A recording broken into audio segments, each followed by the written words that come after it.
Hi everyone, it is Monica here from TVandPopcorn.com, and I am here to review the latest episode of Revenge, which is episode 8 of season 4, Contact.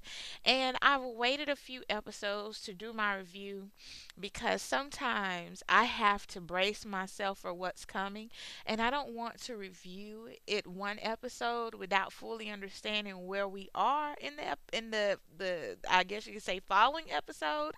So I decide to review it when a little bit more progression happens in the show, which is something I've had to do this particular season because it's been crazy. So let me start by saying this. If you have not caught up on Revenge's latest season, which is season 4, and you are not in episode 8 along with us and those who may, remain here and listen to this review, then definitely tune me out, cut me off, and catch up on the latest episodes, and then come back and hear what I have to say because I don't want to spoil it for you.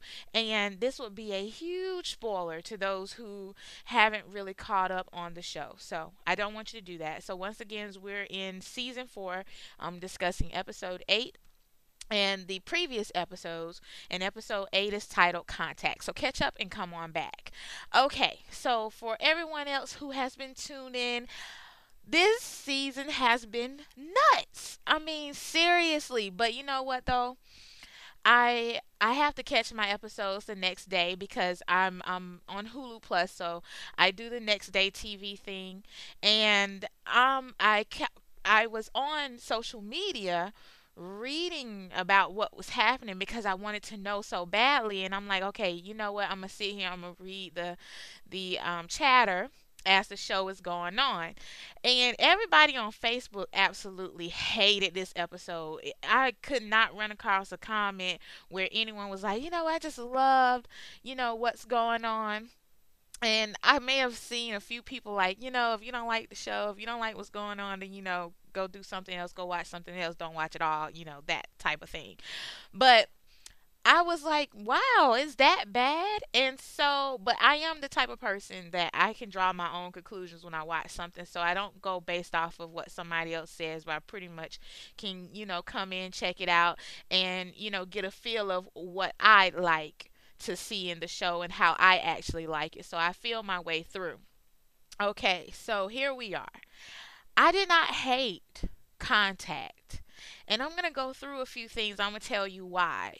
In my mind, everything that was happening between Emily and David, to me, and shockingly enough, everyone, seriously, I thought it was pretty real. Like it wasn't overly written, is what I felt. Like David has been gone for a very long time. Emily hasn't seen her father since she was 7 years old, and she was, rushed out of her childhood home. Victoria did what she did, put the girl in a psychiatric institution, had certain things done to her to where she could forget and think of David a certain way because this is what they needed projected in order for them to continue framing him. So they had to paint this picture of him. So as I'm thinking about it and I'm watching Contact, just from my point of view, I'm thinking, okay, this is pretty realistic. David and Emily are having a realistic conversation of two people who haven't seen each other. He hasn't seen his daughter since she was 7 years old. How can he have an idea of her adulthood if he never encountered her in her adulthood? He doesn't know her as a woman, and she doesn't know him other than when she was a child. So I was pretty amazed by that. I have to give them kudos. Now, here we go. I'm traveling down the line a little bit here.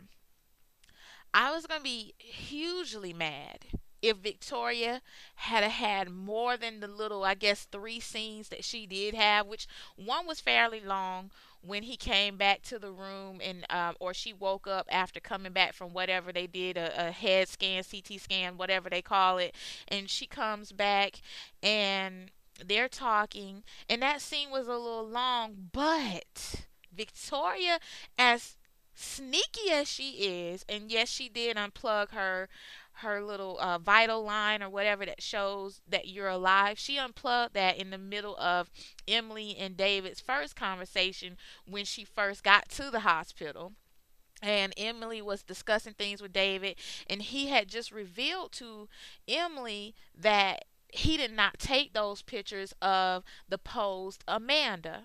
And so Emily was just about to get that information until Victoria unplugged her little vital line sign from the machine. And the doctors come rushing in. David goes rushing in to see if she's okay. And, that story goes on and on. So pretty much she interrupted the flow. But she did not have an opportunity to lie to David. And she did not have an opportunity to counter the information that David had received. And although David is running to Victoria's aid, I must say that he's done a pretty good job about not leaking every little thing him and Emily has discussed. Now, what's coming up in the next episode? I don't know. But as for this one, that was my happy moment when I noticed that Victoria didn't really have much dirt she could have thrown on this situation. She really did look hurt. Like, this lightning storm really did knock the wind out of her, thank goodness. I mean, I wouldn't wish that on anybody, my worst enemy. This is a show, everyone. So I'm just stating at the rate this show is going and the type of character Victoria is, I was glad that she had some wind knocked out of her, because had she not, then this little meeting between David and Emily revealing herself as Amanda, it would have never happened. Okay, so I'm cool. I'm good because Victoria did not necessarily get her way. Now, in the beginning, yes, it was a little scary because I didn't think David was going to come around, but he did. And I thought that was very real. So at the end, he ended up coming around and speaking with Emily again, and he addressed her as Amanda. And this was after she saved his life when the two guys came in posed as doctors. They came in to kidnap him and take him off. Now, this is the juicy part, everybody. We're going to kind of see David's backstory, I feel, as time goes on. Now, what we're going to see is a teaming up of father and daughter, regardless of whether David knows it or not, because at the end, Emily said to Nolan that she wasn't going to get involved with whatever was going on with her father and whoever was after him, but she lied because she had some guy in the back room there, and she turned off all the security cameras, and she was getting ready to get information out of him. And that question was, why are you coming after David Clark? So she wants to find this stuff out, so she's going to get it out of him.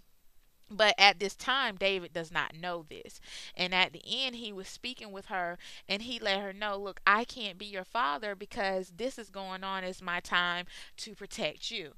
Now, I thought that part was very funny because David doesn't like he could even protect himself at the moment. He keeps almost coming near death, or someone doing something to him out of the way, and he needs to be saved by somebody. So I feel like at this point this could be good for this particular season to turn around and become likable again, because honestly it's been a fight for me with season 4, because I'm just like, no, I hate the fact that David is alive, but what I am appreciating is the realism of him being alive, and the fact that they're not going too crazy with the fact that he's alive, and they're embracing the true emotion of what if this happened to you, or what if this happened to me, or what if you were someone who didn't see your daughter or past her being 7 years old, how would you react, and vice versa. What if your daughter did not see you after being 7 years old and now she's an adult. So I feel like they've held it down in that department with this particular episode. Now, Louise meeting up with Nolan, that cracked me up. That was another fear of mine. When Louise ran into Nolan in episode 7, which is titled Ambush, I thought, oh crap, this is not going to be good. We do not need Louise doing any shady things with Nolan or getting Jack or Emily involved in whatever tactics she's trying to get closer to Victoria with. So I was happy, and Nolan is a genius. Come on, he looks up the people he's getting in relationships with. So I thought, okay, cool. When I saw that he knew that Louise was off the chain, that he was like, okay, I have to do something about this girl. So I don't think she's going to get too far with that. But he did say at the end of this episode to Emily that he had a little something out for Victoria. So that's going to be interesting to see how Louise plays against Victoria. And a lot of people are like, why is she on the show? But I like it because she's a wild card for Victoria, because right now Emily has pretty much thrown everything she possibly could at Victoria. Um, David does not know about Victoria's role in how Emily ended up. So I don't know if he will ever know. I don't know if he'll find the information out. It's too early to tell. But that would be juicy if that was revealed. But that would be pretty much all that Emily really has on her that she can reveal to David. And then after that, what is David going to do with Victoria? Also, let me just knock this down real quick. I don't think David is posed as somebody posing as David. I think it really is the real David Clark. He knows things about Emily and Victoria and Amanda that no one else would know other than him.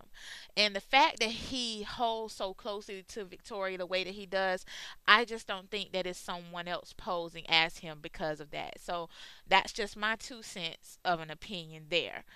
Also, Victoria is getting on my nerves. At the end of this episode, Daniel finally comes to the hospital to see her. Root woot, kudos, yay! Daniel stepping his game up and standing up to his mother. I freaking love that. I was like, yes, I'm rooting for you. So hopefully he changes his life. And Daniel was likable the season 1, season 2. Then season 3, it just whew, I don't know. I mean, it was almost like he was shot and lost some brain cells or something to choose his parents' side. But I'm really rooting for Daniel to change. But she told Daniel at that point that she chose him over David in the beginning of this, when they framed David, and that she will always choose him. And that's the crazy thing. David doesn't even know how many lovers Victoria has had. I mean, she had Margot's father, and David has no idea that Victoria actually killed Emily's boyfriend, aka Aiden, who was also, kind of like her partner in this revenge agenda that she has. And he has no idea she killed Aiden because of Emily's involvement with, is it Pascal or Marshall? I can never say his name right. But with Margot's father. So, and then before then, we had the artist that she was so in love with, and I'm thinking to myself, how does she have time to be in love with all of these men? I mean, because let her tell it, when she was in these guys' presence, it was like she was just floating on cloud nine, and I'm like, really? But I thought, David was your love. And the way Margot's father tells it, they had something going on like back in the day before she even married Conrad. So I'm like, okay, let's see if David finds out about her little love triangles that she's had, going on. So that's what I'm thinking here with all of this is Emily really doesn't have too many cards to play with Victoria. It's going to be interesting to see how all of this plays out and how Victoria and Daniel even stays in the story, because right now everything's out in the open. David knows who Emily is, and so does Daniel. So where does this go from here? Who's really after David? Is whoever after David, do they know Victoria? Does Victoria know them? So these are the questions that's going to make the show very, very interesting. And let me see. I'm trying to think of, is there any other pointers I had here. I was talking about Daniel which I'm really rooting for him, seriously. Oh, okay. In my thinking, and this is what happens when you don't review every episode, and I let a few go past me.